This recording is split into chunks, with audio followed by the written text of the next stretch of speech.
hii tukufu. Tunamshukuru Mwenyezi Mungu muumba wa mbingu na ardhi na vyote vilivyomo kwa kutujalia afya na uwezo wa kuweza kukusanyika katika hafla hii tukufu. Tuliosimama hapa mbele yenu ni wanafunzi wa Fi Sabilillahi Markaz. Tumekusudia kuwaleteeni somo lililosahaulika katika jamii yetu. Somo hilo ni somo la sanda, hususa sanda ya mwanamke. Sanda ya mwanamke ina utofauti kidogo na sanda ya mwanaume kama ilivyo kwenye mavazi ya kawaida. Sanda ya mwanamke ina vipande 5 vya vitambaa na sanda ya mwanaume ina vipande 3 vya vitambaa. Vipande hivyo viwili vitakuwa ni vyenye usawa, vyenye takribani mita 2.5.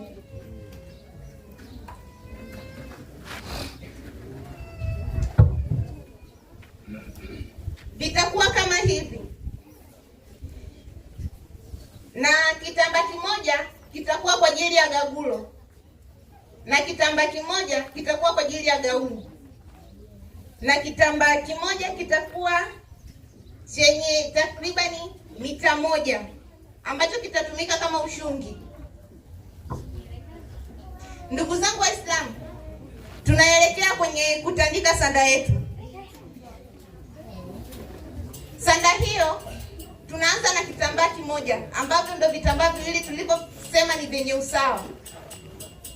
Tutakitandika kwa usawa kitambaa kimoja. Tutafuata kitambaa cha pili ambacho ni kile kile chenye usawa na tutatandika kwa usawa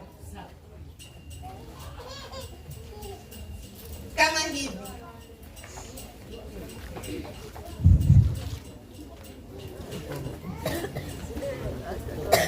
Na kitambaa kimoja kitatumika kama gagulo ambacho tutakitandika kwa chini kidogo kwenye kiuno.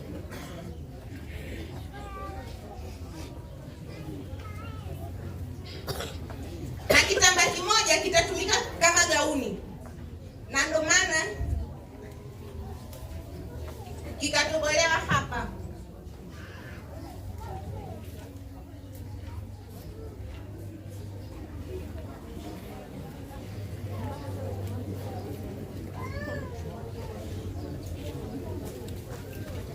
Mbona unaangusha?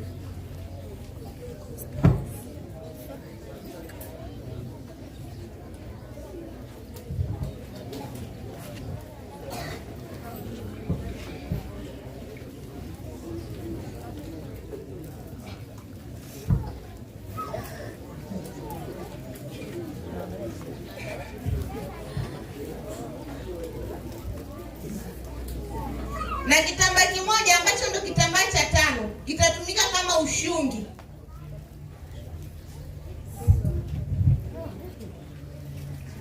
Kitakuwa hicho kitambaa kama hivi. Kitambaa kama hiki tutakikunja kwa pembe 3.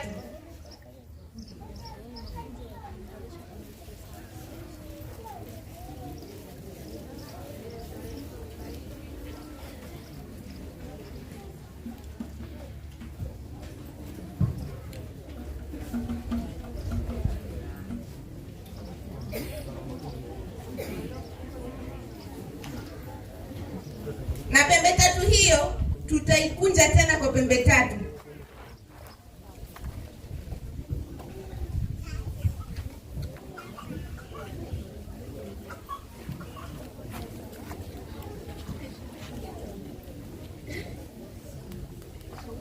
Mpaka hapa ndugu zangu Waislamu, tayari tunakuwa tumeshatandika sanda yetu. Tunaelekea kuwafundisha jinsi ya kumvisha maiti.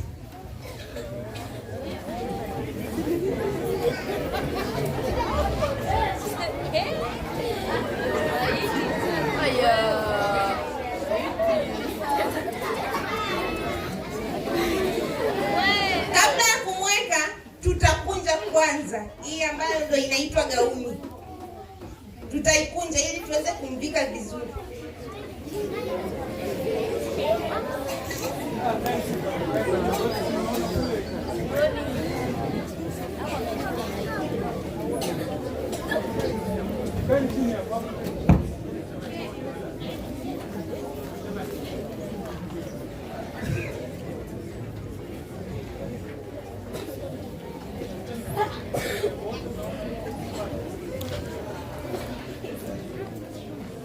Maiti inatakiwa akiwa alazwa kwenye usawa, kwenye sanda.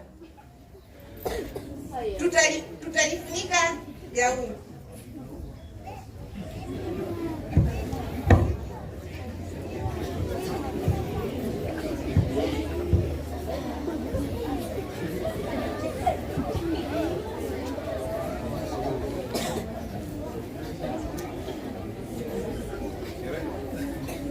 Baada ya hapo, hiki kitambaa ambacho tumesema ni gagulo tutaanzia upande wa kulia kwa kumfunga maiti wetu.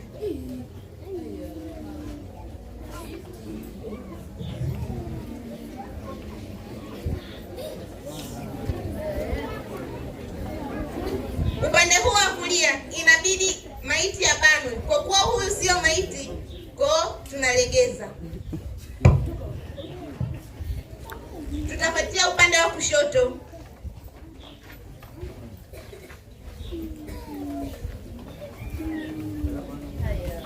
Baada ya hapo tutampika ushungi. Ushungi huu unashonwa, kwa kuwa huyu si maiti ndio maana hatujashona.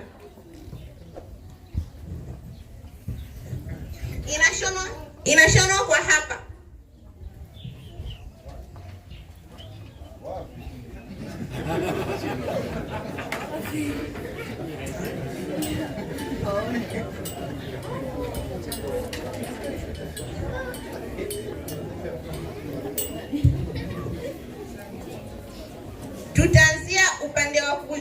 Tutaanzia upande wa kulia.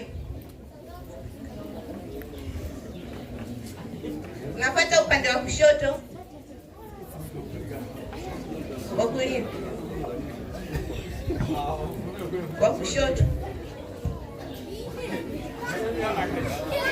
Hapa tutakuwa na kamba tatu, ambayo moja itafungwa kichwani, moja itafungwa hapa mikononi, yani viganja vya mikono vinavyoishia, na moja itafungwa huku miguuni, yani atakuwa amefungwa kama pipi.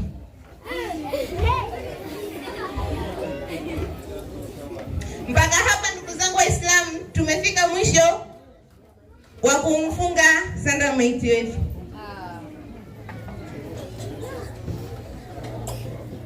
Wa hadha, assalamu alaikum wa rahmatullahi wa barakatuh. Wa alaikum assalam wa rahmatullahi